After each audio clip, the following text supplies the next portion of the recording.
Well, okay, certainly politics is going to be part of your speech tomorrow. Exactly what message are you going to give to the students? I'm originally from Iran, so I'm an immigrant. I've grown up in America. I actually grew up in Marin County. So I just want to give a message of understanding immigrants and refugees in a time of so much anti-immigrant sentiment. I want to remind them to have empathy for the people that are trying to come here for a better life. And I think the message goes beyond just those students, but other people that will probably see this outside of Berkeley. The idea that immigrants are good and immigrants love America. So that's one of the main messages. And another message that I want to give the students at Berkeley is to not take freedom of speech for granted and always fight for freedom of speech. And another message that I don't know if they need or not, but it's to always remain politically active as you go on into your lives. Those are three main topics that I think that I'm going to try and hit on. Will the travel ban and will immigration raids specifically come up? Absolutely, yeah. I talk about the travel ban. I talk about going to a protest at LAX. Talk about the stories that I heard, because originally the travel ban, the way that it was sold to the public was that it was to keep terrorists out and for America's safety. But then none of the countries on the travel ban had ever committed an act of terror in America. And then I talk about some of the stories that I heard of real people being affected by the travel ban, and how it actually, the travel ban was tearing families apart and ruining lives. And so I try to bring that to the forefront. And then I talk about how if I had experienced that when I came from Iran at the time of the '79 revolution, how would that have affected me? So that's where the idea of having empathy and putting yourself in the shoes of refugees and immigrants and realizing that they're not just numbers, they're real people that are trying to make better lives for themselves. So I bring that in together, and I tie that in together.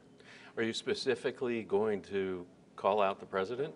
Yeah, absolutely. I mean, I think I should, and I will. I do talk about how he fans the flames of fear against immigrants and against refugees, and how we need to, hopefully, I mean, the beauty is Berkeley is a very progressive place, and the campus is very progressive. So a lot of the advice I'm giving to these students, some of them already live that advice, of the advice of inclusivity and the advice of diversity and the advice of being political.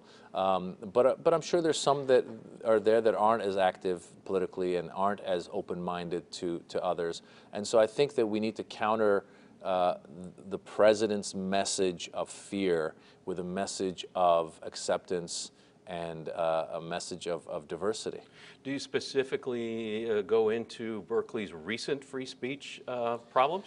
Yeah, I mentioned Ann Coulter and Milo Yiannopoulos in the speech, and that, I think part of my take on that is that as someone who was born in Iran and knowing that there's countries like Iran where free speech is not allowed and people are dying for free speech, I just remind them, as much as what Milo and Coulter say, as atrocious as their words are and as stupid really as what they say, their words are, I hope that the students continue to fight for freedom of speech and let people speak, even if they don't agree with what they're saying. And I just find that to be a very important thing. But personally, you know very well what it's like to be a target of hate speech, because I read that as a kid, you were the target. Sure. Yeah, absolutely. And that's part of, I think that's part of what, that plays into this fear of immigrants that, again, that the president, I think, adds to.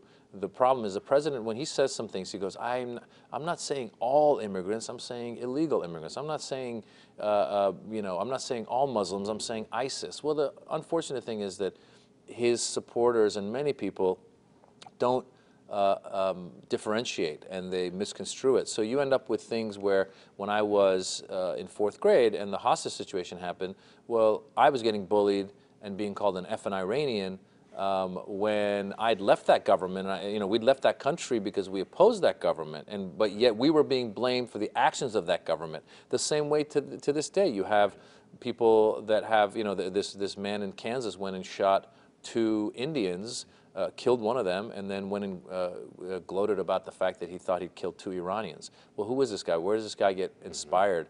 When he hears this hate speech, I'm sure that when he hears these words coming out of the president's mouth, he's somebody who goes out and commits that kind of an action. Well, and I'm not belittling what happened to you, but as bad as that was, we're in a different time too when social media adds a whole different layer to it, maybe multi-layers. Absolutely. I mean, listen, the thing is, though, is that history does repeat itself. You see with the Japanese during World War II being put in internment camps, and then, like I said, my own experience of coming to America, and I was getting bullied, but there was Iranians that were getting beaten up and shot at the time.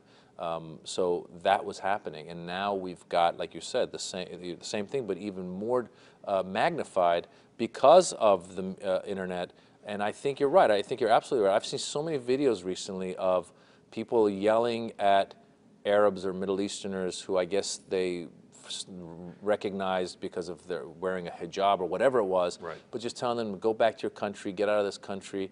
And it's heartbreaking. And I personally think that those people, even those people that are anti-immigrant, I feel that most Americans are good-hearted people. If they really got to know immigrants, they would not have that hatred. But their fear blinds them to any kind of sympathy they might have.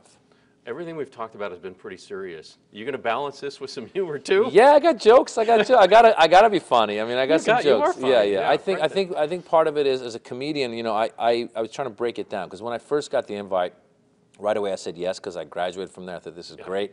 And then the next day I started freaking out. I'm like, oh my God, I'm a comedian. I can't write a speech. And I thought, you know, it's almost like I gave myself homework.